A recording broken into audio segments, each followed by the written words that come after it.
I never thought I'd have to defend myself against accusations of abandoning my husband during his cancer treatment. But here I was sitting in my in-laws' living room while my mother-in-law, Diana, told everyone how I'd disappeared during Michael's darkest hours. The worst part? My husband was too weak from his latest round of chemotherapy to be here and defend me.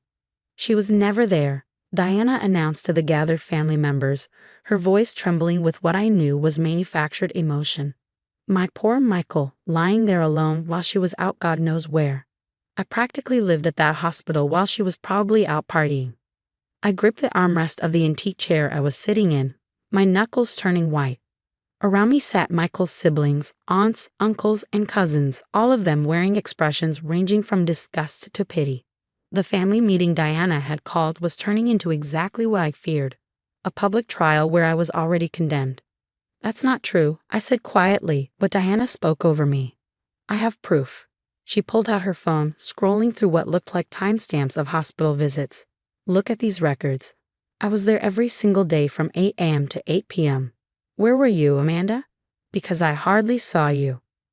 My sister-in-law Jessica, who'd always taken her mother's side, chimed in. "I noticed that too. Every time I visited Michael, Mom was there. But you weren't." The accusation hung heavy in the air, mixing with the scent of Diana's overpowering potpourri that always gave me a headache. I looked around the room at the faces of people who'd been my family for the past 7 years. How quickly they seemed ready to believe the worst about me. I was there. I started again, my voice stronger this time. "I was there every night." "Oh, please." Diana interrupted, her perfectly manicured hands gesturing dismissively. "Don't insult our intelligence. Michael's cousin Patty works at the hospital gift shop. She never saw you there either." I took a deep breath, trying to stay calm. The truth was, I had been there. Every single night from 9 p.m. to 5 a.m., I sat with Michael, held his hand through the worst of the nausea, read to him when he couldn't sleep, and learned from the night nurses how to make him more comfortable. I worked remotely during the day so we could afford the experimental treatments insurance wouldn't cover, treatments Deanna conveniently forgot she had opposed. I was there during the night shift, I explained for what felt like the 100th time. Michael and I agreed it was better for me to work during the day so we could. "Oh, how convenient." Diana's voice dripped with sarcasm. "You were there when nobody could see you. How incredibly convenient." Uncle Pete, who'd always been kind to me, shifted uncomfortably in his seat. "Deanna, maybe we should." "No." Diana stood up, her petite frame somehow dominating the room. "My son is fighting for his life, and his wife abandons him. And you all want to just accept her excuses." I felt tears threatening to fall but blinked them back. I wouldn't give Diana the satisfaction of seeing me cry. 7 years of subtle digs, passive-aggressive comments, and outright hostility had prepared me for this moment. But this time, she'd gone too far. "I don't mean to defend myself to you," I said, standing up. "The only person who matters is Michael, and he knows exactly where I was." "Yes, he does know." Diana smiled, and something in that smile made my blood run cold. "That's why he asked me to talk to you about divorce options." The room fell silent. My heart stopped for a moment, then started racing. "What?" "He didn't want to tell you himself because he's too weak right now," Diana continued, her voice gentler now, almost sympathetic, but her eyes gleamed with triumph. "He asked me to help him look into lawyers." "You're lying." The words came out before I could stop them. "Michael would never." "I have the texts right here." Diana pulled out her phone again. "Would you like me to read them to everyone?" I stared at her, my mind racing. Something wasn't right. Michael and I had talked just this morning. He'd been weak, yes, but he told me he loved me, thanked me for everything I was doing. This didn't make sense. Jessica stood up and walked over to her mother, placing a hand on her shoulder. "Amanda, maybe it would be better if you left. Give Michael some space, though."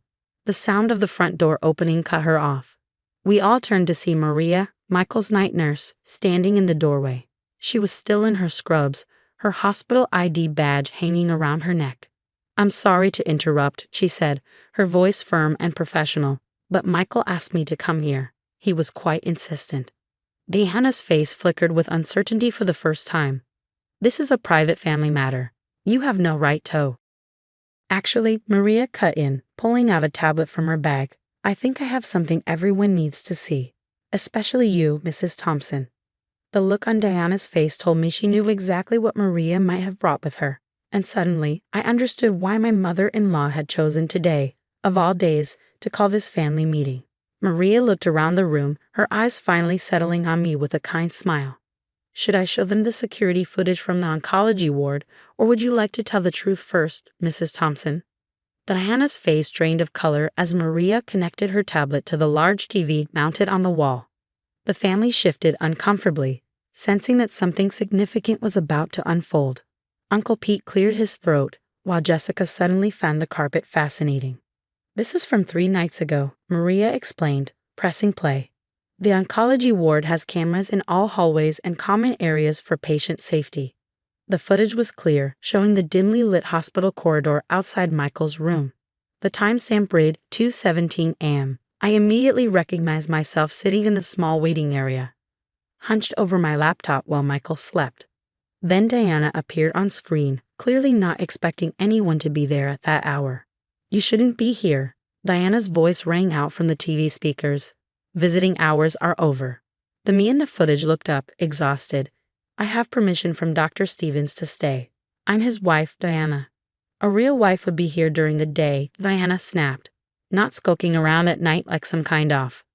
I worked during the day to pay for his treatments. I watched myself respond calmly. The ones you called unnecessary and refused to help with.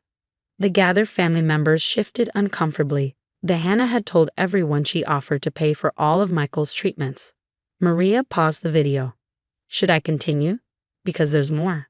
Much more. Diana stood up abruptly. This is an invasion of privacy. I'll sue the hospital for. The hospital's legal team has already approved sharing this footage. Maria cut in smoothly. At Michael's request, shall we continue?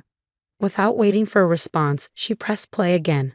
The footage jumped to another night, showing Diana entering Michael's room at midnight when she thought no one was watching. She was removing something from his IV pump. A collective gasp filled the room. Maria quickly explained. She was adjusting his pain medication dosage down, so when Amanda arrived for her night shift, Michael would be in more pain. She did this several times. I was trying to prevent addiction.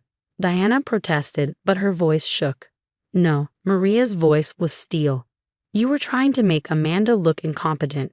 We have footage of you telling Michael the next morning that Amanda must have tampered with his medication because you'd fixed it the day before.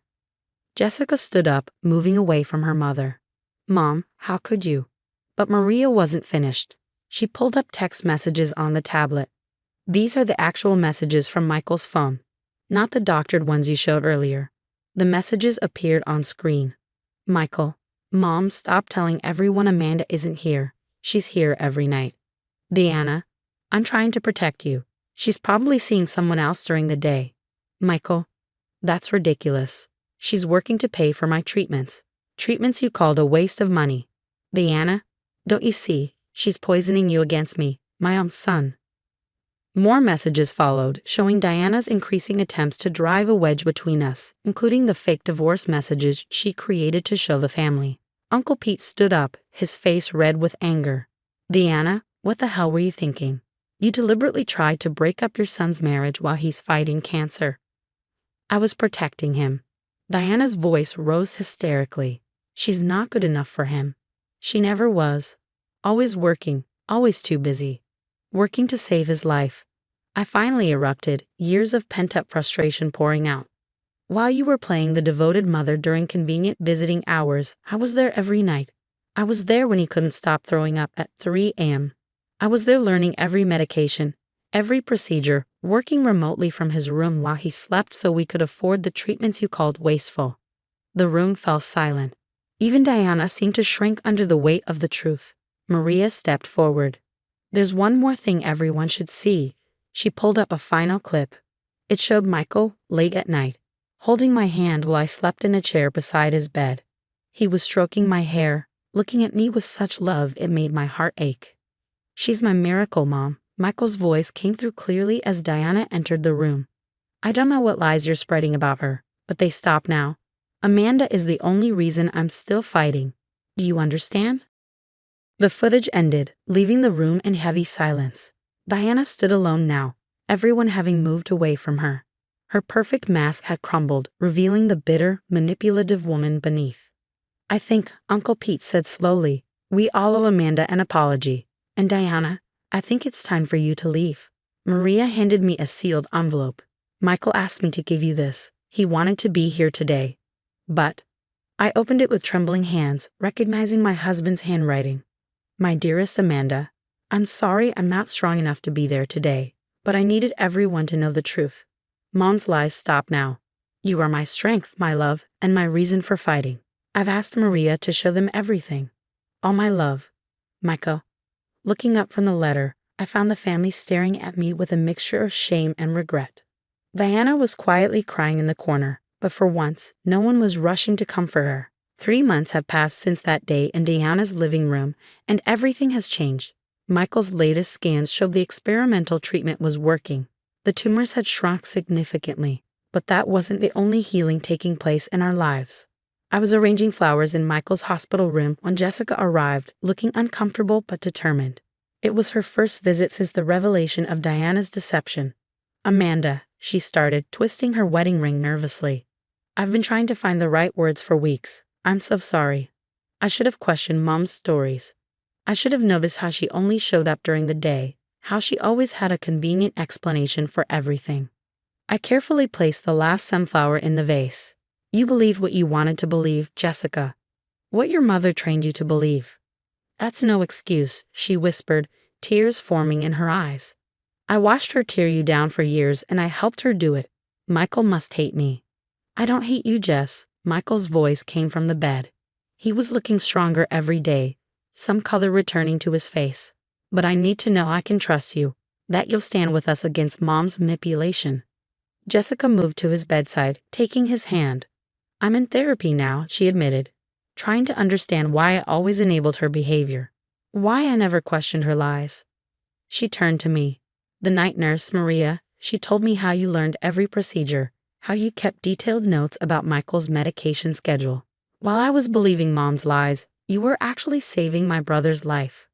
The door opened again, and Uncle Pete walked in with his wife, Susan. They'd become regular visitors, part of a support system that had reformed around us after Diana's lies were exposed. "How's our fighter doing today?" Uncle Pete asked, setting down a container of homemade soup. "Susan made your favorite." Michael managed a genuine smile. "Better. Dr. Stevens says I might be able to go home next week."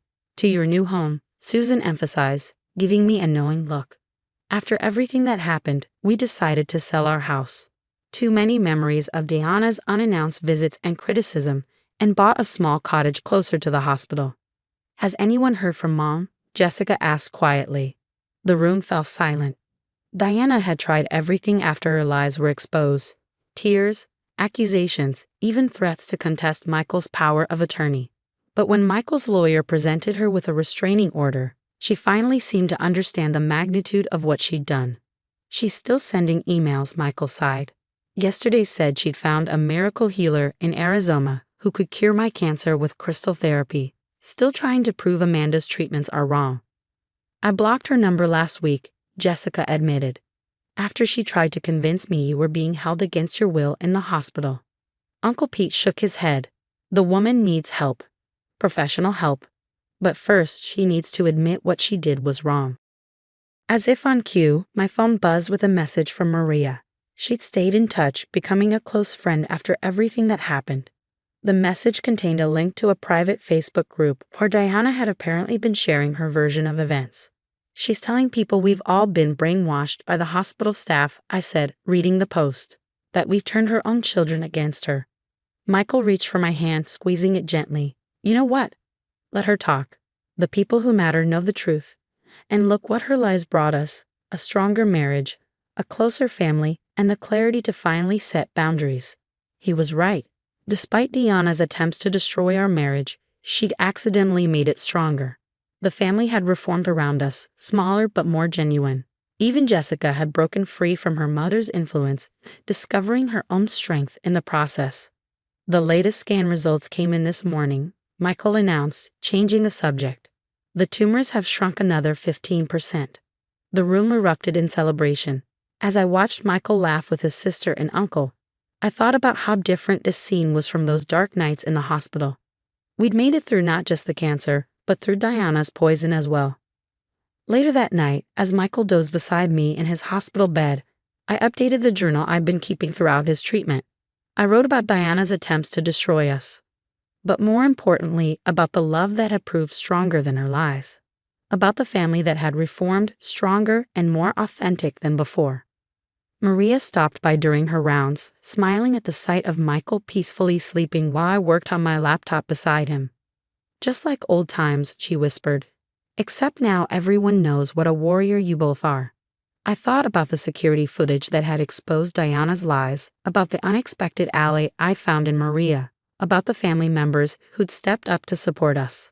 Sometimes the truth comes out in unexpected ways, and sometimes it takes a crisis to show you who your real family is. Michael stirred in his sleep, reaching for my hand even in his dreams. I held it tight, knowing that whatever challenges lay ahead, we'd face them together. Diana had tried to break us, but she'd only proved what I'd known all along. Love doesn't need an audience to be real. It shows up every day, or in her case, every night, doing whatever needs to be done.